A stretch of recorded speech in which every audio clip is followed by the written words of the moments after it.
seja bem-vindo a mais um programa Na Guerra, com essa série Contos de um Ex-Satanista, que tem feito bastante sucesso aqui no YouTube, e eu estou bem feliz com isso. Hoje é o nosso episódio número 11, os 3 primeiros graus da tradição a qual eu pertenci e me envolvi com a magia. Se você não é inscrito aqui no canal, se inscreva, deixe seu like, ative o sininho para que você seja avisado de todos os episódios novos quando eles são lançados. Lembrando que você está assistindo na sexta-feira, mas quem é membro pagante do canal, não apenas quem é inscrito, quem é membro pagante do canal, recebe os pacotes de episódios antecipadamente. Por exemplo, nessa semana a gente está gravando essa sexta, a próxima é a próxima, tá?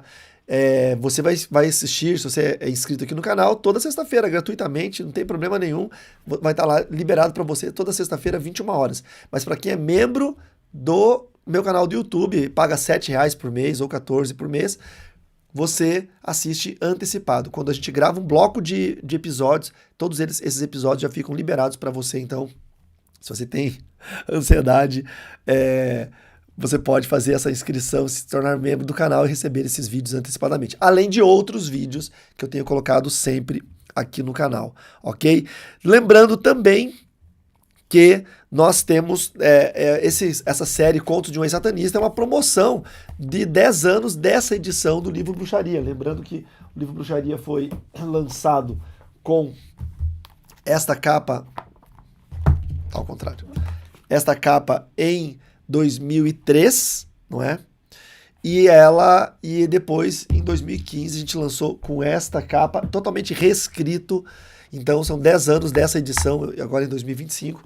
E se você comprar esse livro no meu site, você ganha ele autografado e com selo de edição comemorativa de colecionador, com o QR Code que te leva direto para a playlist da série Contos de um Ex-Satanista. Então, é bem legal. Outra coisa também, uma notícia muito, muito boa para vocês. Hoje, dia 25 de abril, foi liberado no site o e-book do livro Médicos, meu novo livro, que é a sequência dessa série, Revelação, Sinais e Infiltração. Então, o 4º livro dessa série é o Médicos. Eu estou com o esboço, com a prova da diagramação aqui. Ele é bem legal, ele tem ilustrações. Deixa eu achar uma aqui bem legal. Entre os capítulos, cada início de capítulo tem uma ilustração, tá? Ele é bem, bem legal. Tem uma aqui que eu achei muito forte. Deixa eu pegar para vocês. Essa aqui, ó. Muito forte. Então ele tem ilustrações entre os capítulos e quem comprou na pré-venda, ainda dá para comprar na pré-venda, vai começar a ser enviado dia 22 de maio. E quem não comprou na pré-venda e não quer comprar na pré-venda, por alguma razão, vai poder comprar a partir do dia 1º de junho, aí com o valor que vai ser aplicado. Ele vai custar R$ 39,90, se eu não me engano. Tá? Na pré-venda está R$ 29,90, você recebe ele autografado com um selo colado na capa de pré-venda, que é um selo de colecionador, para quem comprou antecipadamente esse livro. Ah, não, eu não quero nem na pré-venda, nem depois, na data do lançamento, eu quero o e-book. O e-book já está liberado, o link está na descrição, custa R$ 29,90, é o mesmo preço do livro e é o mesmo conteúdo. Você pode ler no seu tablet, no seu celular, no seu computador, tá bom?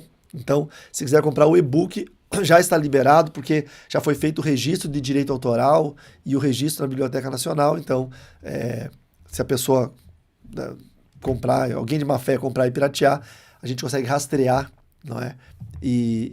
Porque tem direito autoral. Então, já está liberado o e-book. Normalmente, a gente liberava os e-books 6 meses depois da venda do livro físico. Mas, como tem bastante gente fora do Brasil que quer ler o livro, e a gente não vai conseguir mandar o livro físico para fora do Brasil, o e-book é a melhor opção. E tem gente que gosta.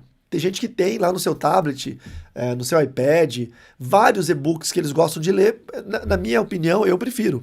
Eu gosto do livro de papel, mas você vai viajar, você leva no seu tablet 300 e-books. entendeu? Você pode ler com mais facilidade. Então já está liberado, compre o e-book ou compre o livro na pré-venda, tá bom?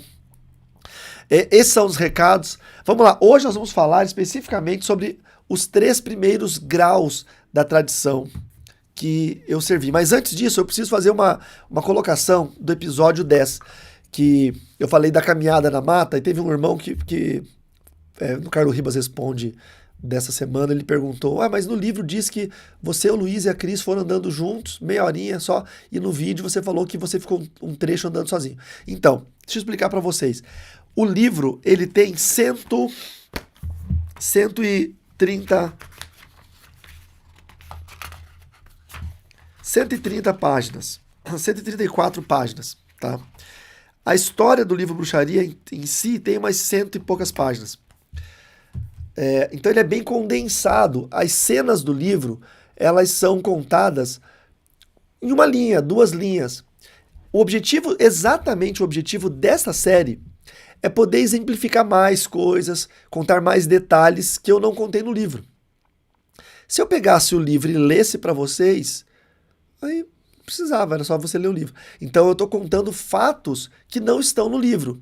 No livro, a gente escreveu uma narrativa para facilitar a compreensão. Se eu colocasse no livro assim, nós saímos de casa e em um dado momento eu tive que ficar sozinho, mas depois eu me encontrei com eles no alto do monte, ou algo assim. A pessoa que ia ler o livro, ela não ia entender. Ela ia ficar assim, tipo, não deu para entender. Então tem que contar toda uma história. Saímos de casa, falaram para minha mãe que ia acampar, saímos tal hora, chegamos tal hora, tal. Eu senti a energia que pulsava dos dois e tal. Para que o leitor... No livro eu preciso criar uma cena.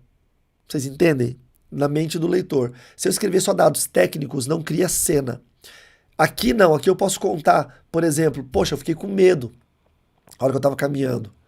O Luiz caminhou comigo até, porque foi assim, o Luiz e a Cris caminharam comigo até a base, para vocês entenderem, vou explicar como é que funciona. A cidade, ela é ladeada por um rio. Tudo aqui é cidade. O rio faz essa curva. Daqui para cá é uma montanha. Ou melhor, vários morros. Tinha que vir até passar a ponte, seguir pelo asfalto, entrar. Hoje tem construção, naquela época não tinha nada. Nós estamos falando de... Que ano que é isso, né? 88, 89. Então, imagina que ano que é, né? Quanto tempo. Então, tinha que contornar o morro, aí deixava o carro assim na beira da estrada, uma estradinha de chão, contornar o morro, andar bastante no meio do mato, tá? E depois eu ficava parado num lugar específico e tinha uma subida por trás do morro para chegar até a clareira, tá? Se eu fosse com eles, meia horinha eu tava lá em cima, não é? Mas essa caminhada até lá demora bastante tempo. Eu caminhei com eles esse período todo, até lá atrás do monte, caminhei. Depois, esse pedaço sozinho, eu fiz. Por que no livro eu não coloquei o pedaço sozinho? Porque na época que eu escrevi o livro, eu cortei muita coisa, muitos detalhes, e vocês vão perceber mais detalhes para frente que eu cortei, com medo de que isso trouxesse na mente de alguns adolescentes que lessem o livro a vontade de ir para o meio de um mato sozinho, procurar uma clareira, procurar satanista, porque eu não sei quem vai pegar o livro e vai ler. Você já parou para pensar se um jovem, um adolescente pega esse livro, lê isso e vai pro meio do mato e se perde? E depois ele fala, não, é que eu li o livro, ele andou sozinho no meio do mato e os gnomos ficaram guiando ele e eu queria... Então assim, por responsabilidade, tem muita coisa que eu não coloco no livro, porque eu nunca sei quem é que vai ler o livro, tá? Então aqui eu consigo explicar, por exemplo, como aconteceu e falar para os cabeça de vento, para os adolescentes cabeça de vento, que era uma ação completamente guiada por Satanás. Cada pequeno passo tinha um objetivo. Não era algo sem objetivo, não era um jovem entrando no mato do entardecer para a noite. A gente ficou até de madrugada no meio do mato. Então imagina. Tá? Então esse é um ponto importante. Outras coisas que no livro estão bem assim, sem falar, eu vou exemplificar mais. Como o próprio caso do mensageiro do episódio 10, como que era como que eram os espíritos que eu via. Eu não falo isso no livro, eu conto para vocês aqui. E outros fatos mais para frente que eu vou contar. Bom, vamos lá. Os 3 primeiros graus. O primeiro grau, eu já falei que é o grau do aprendiz. Demora mais ou menos 1 ano. E nesse grau do aprendiz é quando um mestre começa a fazer com que a pessoa queira entrar na magia. Mas normalmente essa pessoa já é um escolhido, tá? Ele já foi escolhido pela tradição, por aquele coven, tá? Como é que são os covens? São as células, né? Os grupos pequenos. Então existe um grupo pequeno naquela região, e aquela região é formada por vários grupos. Então, vou pegar uma cidade grande aí, né? Não, muito grande fica difícil de imaginar. Uma cidade com 100 mil habitantes, uma cidade pequena, média. Então, quantos grupos tem ali? Sei lá, na minha época, não é a cidade que eu morava, era uma cidade de uns 40, 50 mil habitantes, talvez nem isso. Então, tinham poucos grupos, ok? Mas esses grupos haviam. E um mestre, ele já é indicado para iniciar tal pessoa. Então, começa com o pedido da família. E isso o iniciado nunca vai saber. Tá? Então, essa aqui é uma parte que não está no livro, que eu vou explicar para vocês. O iniciado nunca vai saber. Mas é bem provável que alguém da família contrate um mestre para que ele faça a iniciação. Então, vamos lá. O pai, a mãe, o avô, a avó, a madrinha, o padrinho, alguém, sabe que esse adolescente é um escolhido para magia. E ele tem que ser iniciado, mas não pode ser alguém da família para iniciar. Porque tem vínculos emocionais, tem problemas pessoais, não dá, tem que ser alguém. Então eles vão e chamam um mestre da tradição, que reside naquela região, naquela cidade, e falam para ele, olha, então a gente quer iniciar o fulano, você vai ser o responsável. E esse mestre começa esse plano de iniciação. Então, esse primeiro contato de 1 ano, que é o primeiro grau, então é o grau de aprendiz. É a partir da hora em que o mestre conseguiu atrair a atenção desse jovem, pode ser um adolescente, pode ser um jovem adulto, e começa então, eles selam o primeiro pacto e começam a fazer o primeiro ano, que é o grau de aprendiz, que eu já falei para vocês, que é sobre bastante conhecimento. Lê bastante, aprende bastante, enfim. Depois ele faz a iniciação, tá? Que eu já falei para vocês sobre isso. E na iniciação, aliás, eu acho que eu não gravei o episódio de iniciação ainda, vou gravar depois, então fica na próxima. Aí a iniciação é o grau onde ele faz os primeiros grandes pactos mesmo com demônios. É na iniciação que os pactos acontecem de fato, tá? Então começa a fazer pactos com demônios e começa a ter mais e mais abertura espiritual, no segundo, que é o segundo grau. O segundo grau da iniciação começa a ter visões espirituais, ver demônios, ouvir demônios, tá? Então, por isso que eu digo, isso é tão difícil fazer uma iniciação, eu digo que hoje em dia as pessoas, todo mundo vê tudo, né? Todo mundo vê tudo. O cara lá não é nem crente bem direito, não é nem um bruxo bem, não é nada, tá lá no oceano da vida, mas tá vendo tudo. Eu desconfio, eu acho que não é verdade esses relatos, porque era tão difícil você conseguir ver o mundo espiritual de verdade. Tinha que se entregar tanto, tinha que fazer tantas obrigações, tinha que devotar a vida a essas entidades, a esses demônios, para conseguir nada. Não era tipo, eu tô aqui, sento o demônio no sofá e começo a conversar. Era tudo muito difícil. E hoje, eu tinha uma vida devotada. Eu não fazia outra coisa. 13, 14 anos, só isso. Só estudando magia, só estudando magia, só estudando magia, só. Invocando, fazendo invocações, fazendo rituais, fazendo consagrações, contemplações, meditações, só isso. E não conseguia ver nada, não conseguia ter contato. Quando conseguia era algo muito difuso, muito turvo, quando ouvia alguma coisa. E hoje em dia os caras não são nada, não fazem nada, vivem no TikTok, estão vendo demônio, estão vendo anjo, estão vendo... Desconfie, tá? E aí nesse grau da iniciação, que é o segundo grau, aí ele é um iniciado. Aí ele começa a aprender a magia de verdade. Tá? Que eu vou ter um episódio só sobre a iniciação. Aí vem o grau 3. O grau 3 é o grau da intuição, que é o primeiro grau que começa a lidar com os 4 príncipes do inferno. Então vamos lá. O primeiro grau é aprendiz. É bem científico. O segundo grau, iniciação, é o grau que ele faz pactos com os demônios e ele começa a ter conhecimentos bastante apurados em magia. No terceiro grau, ele vai começar uma série de 4 graus. O terceiro, o quarto, o quinto e o sexto, que são graus que ele vai lidar com as habilidades dos 4 príncipes do inferno. Leviatã, Belial, Lúcifer e Satanás. No sétimo grau é mestre. 8º grau, sacerdote. 9º grau, sacerdote superior. Tá? Então, o terceiro grau é o primeiro de uma série de 4 graus que vão ter habilidades específicas. O primeiro grau dessa série, que a gente vai chamar de terceiro grau, é intuição. É o grau da água. É onde Leviatã, um dos 4 príncipes do inferno, domina esse grau. E esse grau tem um tempo específico. Não é como o primeiro grau, que é um ano lunar, mais um dia. É um ano lunar, mais um dia. São 13 meses de 28 dias, mais um dia. Esse é o ano da magia, tá? Então você pega 28 dias vezes 13, mais um, é o ano da magia. No grau da iniciação, também. Aí quando vem o terceiro grau, que é a intuição, que é o grau da água de Leviatã, aí depende. Porque pode ser que o cara fique ali travado 5, 6 anos, pode ser que ele passe um ano, pode ser que ele passe alguns meses. Eu passei rápido, tá? Mas tem gente que eu fiquei sabendo na época que estava lá enrolado 3 anos, 4 anos.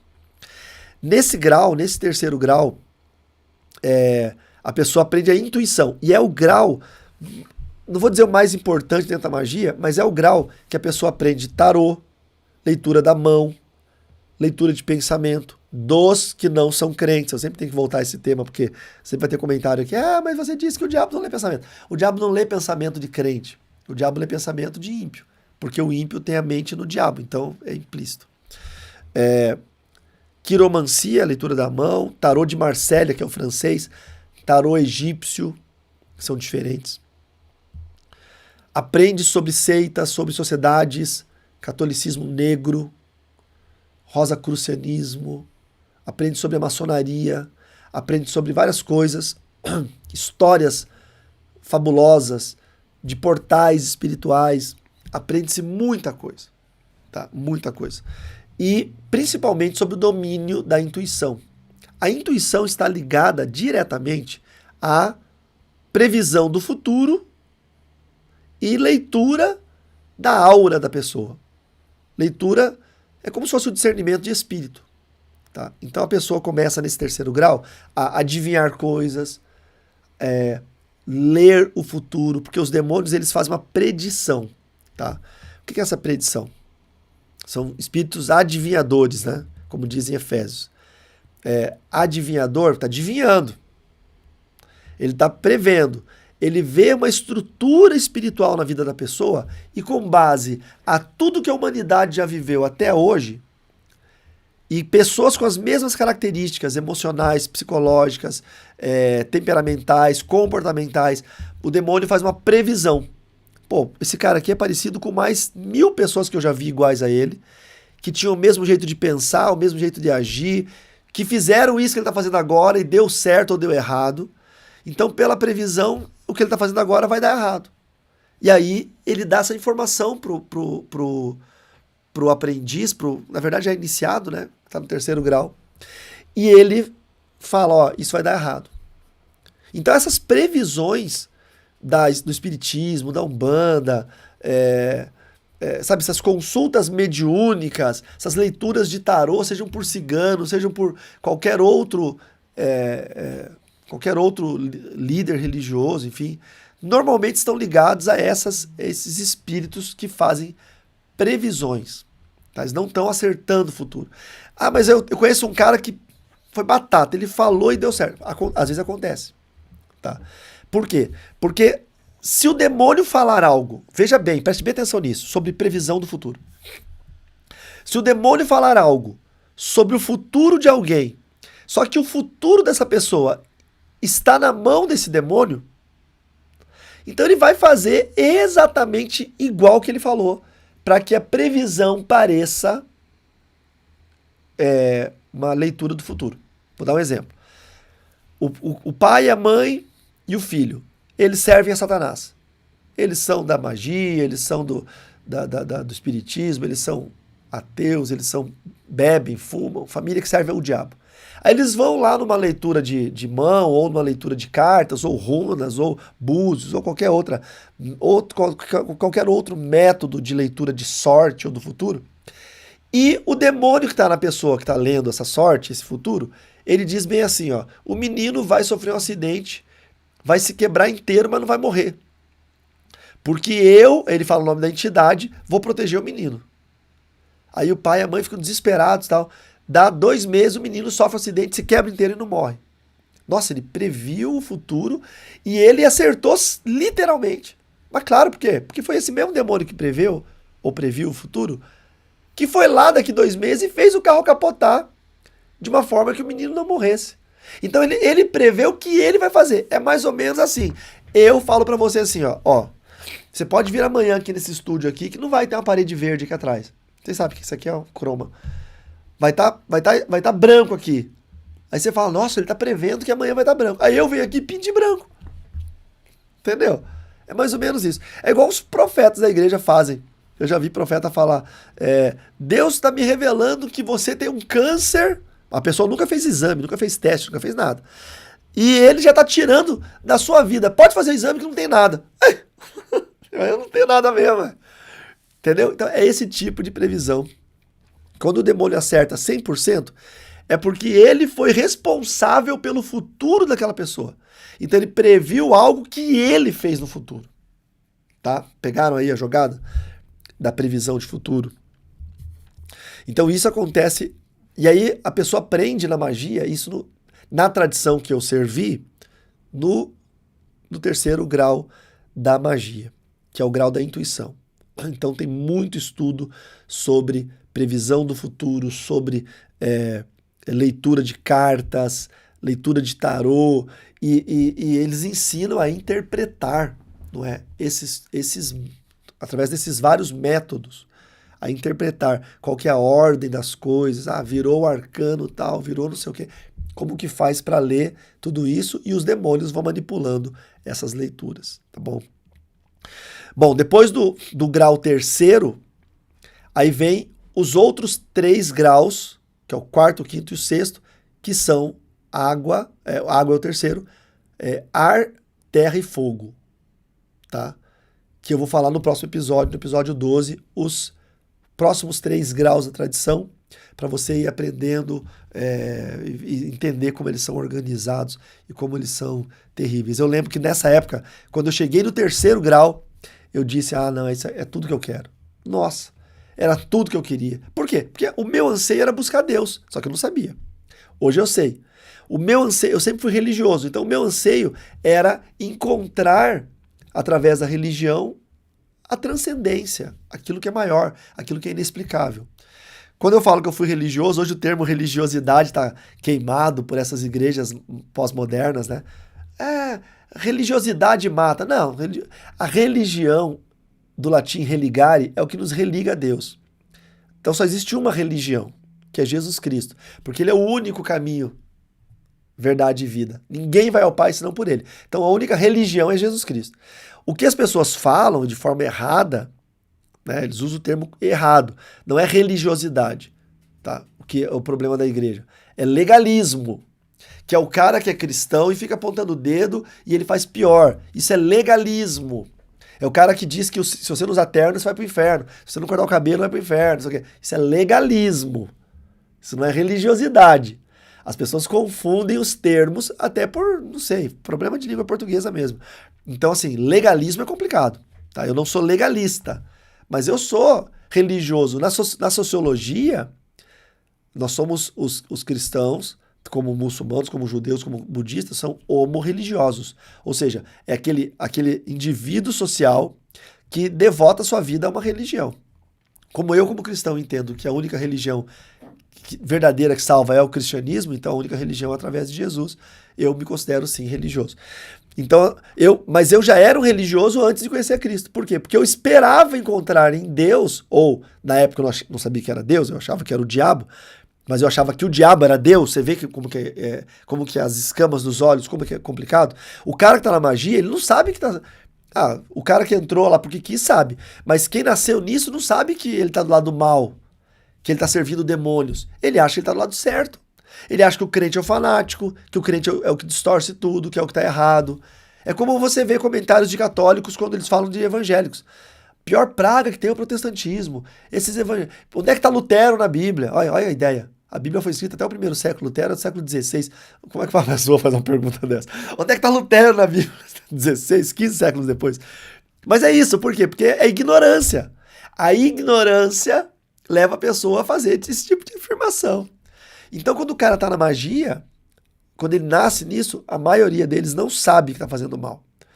Quando o cara nasce num sistema religioso idólatra, ele não sabe que tá errado. Quando ele nasce no espiritismo, ele não sabe que ele tá errado. Ele é enganado pelos espíritos. Os espíritos mentem para ele. Então, muitos que estão nesses sistemas religiosos estão enganados inocentemente. Aí, quando eles percebem o engano, eles saem, que é o meu caso. Quando eu percebi o engano, eu falei, opa, tô do lado errado, deixa eu pular pro lado de lá, tá bom? No próximo episódio, eu vou te contar sobre os próximos 3 graus, que é o 4º, o 5º e o 6º, que também são dominados por subpríncipes, né? Potestades. Agora, veja, por príncipes, né? Por principados, mas eles agem... Não, eles têm demônios específicos para isso. Então, o Leviatã, ele é o demônio que comanda essa área na vida desses iniciados, desses aprendizes de bruxaria. Mas ele tem vários demônios no mundo todo que atuam nessas áreas e que se passam por Leviatã, se passam por outras potestades, né, abaixo de Leviatã, para poder ensinar os iniciados da magia e até para enganá-los também, tá bom? Eu vou falar para vocês no próximo episódio. Bom, vamos lá. Espero que você tenha gostado. Se inscreva no canal se você não é inscrito. Deixe seus comentários aqui, que é muito importante saber o que você está achando. E eu te espero no próximo episódio, quando a gente vai estar falando sobre os próximos 3 graus, tá? Lembrando vocês, então, que eu tenho um grupo VIP no WhatsApp de mentoria em inteligência espiritual. Se você quer conversar comigo pessoalmente, quer tirar dúvidas, de repente você está perdido, essa série está abrindo seus olhos para muita coisa que você está vendo dentro da sua casa. Entra pro grupo VIP, tá? É super barato, você paga uma taxa mensal, fica nesse grupo com a gente, tem acesso a mim o tempo todo pelo WhatsApp e a gente faz uma videochamada por mês sobre um assunto interessante. Nós estamos passando por um período da morte do Papa Francisco. Nesse exato momento ele está sendo velado lá e vai ser sepultado acho que amanhã. E no nossa reunião de hoje à noite com o grupo VIP, nós vamos falar sobre isso, profecias apocalípticas, sobre o Papa Francisco. Ah, mas você não gravou um vídeo quarta-feira sobre isso? Gravei, mas o grupo VIP é importante porque a gente conversa, é uma videochamada, a gente debate, a gente tira dúvidas, é bem legal. E você tem o mês inteiro para falar comigo no WhatsApp e tem uma videochamada por mês. Então é bem legal. Entre e faça parte do grupo VIP em inteligência espiritual. Não, mas eu quero fazer uma sessão de mentoria particular contigo, porque o meu problema é muito grande e não dá para ficar expondo em grupo VIP. Aí eu te aconselho a você mandar uma mensagem para esse outro número aqui e marcar uma mentoria particular, tá? Uma sessão só ou pacote mensal de 4 sessões, uma por semana, cada uma delas 1 hora de videochamada comigo. Nessas sessões eu vou ouvir sua história, vou identificar problemas, pontos que estão aí confusos para você, vou criar estratégias, sejam elas de comportamento, neurocientífico ou espirituais, porque eu dou mentoria para as pessoas como neurocientista e também como libertador. Então eu posso te atender nessas áreas da sua vida. Tem gente que acha que é um problema espiritual de maldição e é um problema organizacional. Tem gente que acha que é um problema de organização e é um problema espiritual. Então é muito importante você marcar uma mentoria particular comigo, mande mensagem nesse número e veja sobre valores e horários disponíveis. Se você é de Chapecó, eu posso te atender presencialmente na nossa clínica. Eu e Fran temos uma clínica de saúde mental aqui em Chapecó. Se você é de qualquer lugar do mundo, eu te atendo online pelo Zoom, tá bom? Então, marque seu número 49 99128 6902 e faça a mentoria particular comigo para que a gente possa falar sobre o que você está vivendo, falar sobre o que você está precisando, tá bom? É isso, gente. Deixem o like, se inscrevam no canal e eu te vejo nos próximos vídeos. Se você é membro do canal, já vai ter os próximos vídeos aqui na seção de membros para você assistir. Se você não é membro, sexta-feira que vem eu te encontro aqui. Lembrando que toda segunda-feira tem Carlos Ribas Responde ao vivo para tirar as dúvidas de vocês. E toda quarta-feira tem Projeto Chapecó, Estudos Bíblicos Inteligentes. Deus abençoe. Tchau, tchau.